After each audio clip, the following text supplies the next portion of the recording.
这里是具有京西小故宫美誉的万寿寺。万寿寺现在是北京艺术博物馆，带大家参观一下。这是门口的山门。这几年万寿寺经过了5年的整体保护修葺，现在重新开放。山门上面的百福穿云。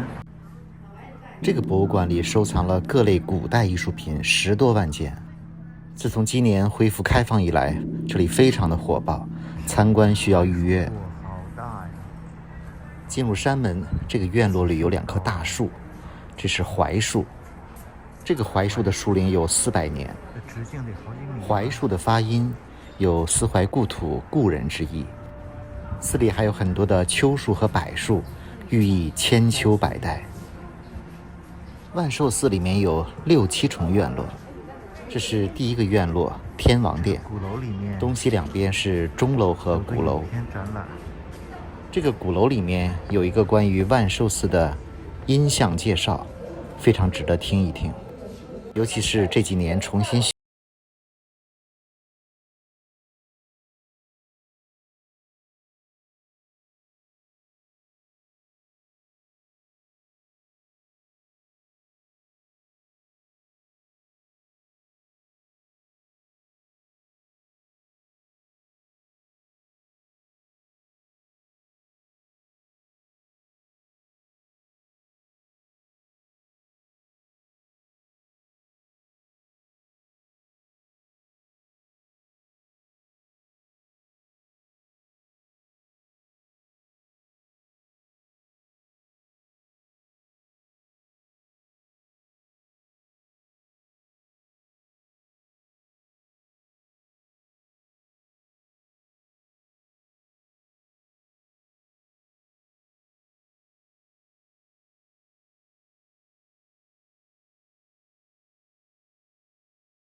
藏传佛教的一些展品。万寿寺作为北京艺术博物馆，这里的展藏是非常丰富的。相比于其他寺庙主要看建筑和古树，这里非常值得看的就是这些展品。万寿寺里琼楼玉宇，雕梁画栋，极其宏丽。现在进入到3进院落万寿阁。院子中间有一个后来挖出来的一个大石刻，纹理非常的清楚。面对着的就是万寿阁。万寿阁也是建于明万历5年，也叫藏经阁，后来清乾隆时期改为万寿阁。这个万寿阁曾经毁于火灾，现在是复建的，里面有一个大型的展览吉物永寿展。这里的展品非常的珍贵，很值得细细品味。这是清康熙的，这个叫斗彩灵仙祝寿图盘，寿字当中画了一只飞舞的丹顶仙鹤，寓意寿上加寿。这是青花瓷的五老图罐，还有很多珍贵的藏品。8仙庆寿，这些展品都有非常高的收藏价值。蓝釉描金，百寿象耳大，是顺治。这个万寿阁里的展品非常丰富，都是和祝寿有关的。这个是慈禧太后的御笔，这是慈禧太后的书法作品，遗寿俩字，这是一个寿字的。以祝寿为主题的展览还是不多见的。结束了第3进院落万寿阁的参观，前往下一个院落。这个院落的主体建筑是大禅堂，里面也有一个精彩的展览。这个是大禅堂，皇室书法艺术展。这个院落里的几个大建筑里都是皇室的书画艺术展。这些基本都是真品。来看一看这些皇帝的作品。顺治皇帝的书法艺术。顺治的书画作品钟馗。康熙的御笔一清画。康熙的御笔。康熙的行书。馆藏里康熙的作品非常多。克绍嘉生。雍正的。这是雍正的作品。雍正写的多，这小字写的。乾隆的御笔。还有乾隆的作品。这是乾隆的字。这是嘉庆的御笔楷书。这些都是当时的宗室的书法家的作品。除了大禅堂的展品，左右2个小禅堂里也有很多的皇家书法作品。看看西培殿里的。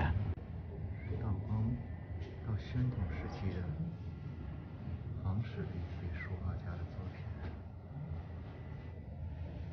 这里面有个福字，又是慈禧太后的。慈禧太后的御笔。这是端康皇贵妃的龙字，不过这个字好大，2米多。感觉古人的书法作品真的太厉害了。现在去第5院落。整个万寿寺曲栏回廊，玉书碑亭，青山假石，古道地宫，苍松翠柏，可以说错落有致。从山门往北依次是天王殿、大延寿寺、万寿阁、大禅堂。大禅堂后面是假山和玉碑亭。这里有3座假山，象征普陀、五台、峨眉3大佛山。